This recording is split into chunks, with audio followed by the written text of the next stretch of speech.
বেশ কিছুদিন আগে আমাদের মুর্শিদাবাদ লালবাগ সদরঘাটে ভেসেল পরিষেবা চালু হয়ে গেছে, কিন্তু সেটাতে ওঠার সৌভাগ্য আমার হয়নি। তার কারণ আমি পারাপার হই কাজে যাওয়ার সময়, আর কাজে যাওয়ার সময় আমার প্রায়ই তাড়া থাকে। তো আজকে কাজ থেকে বাড়ি যাওয়ার সময় আমার সেই সৌভাগ্যটা হয়ে গেল।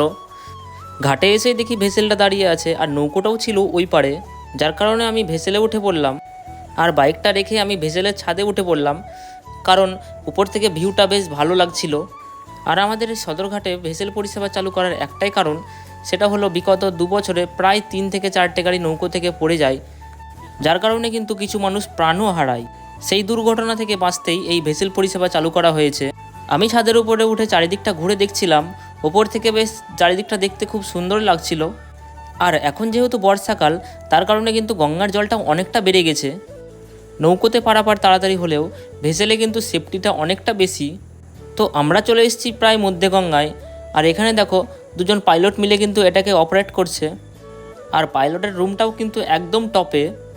তো আমি নেমে পড়লাম ওপর থেকে, কারণ ভেসেলটা এবার গঙ্গার ধারে ভিড়ে গেছে। এবার সবাইকে নেমে পড়তে হবে। আমার সময় দেখতে পেলাম এখানে ভেসেলের ইঞ্জিন। তো যাই হোক, দেখা হচ্ছে পরের ভিডিওতে।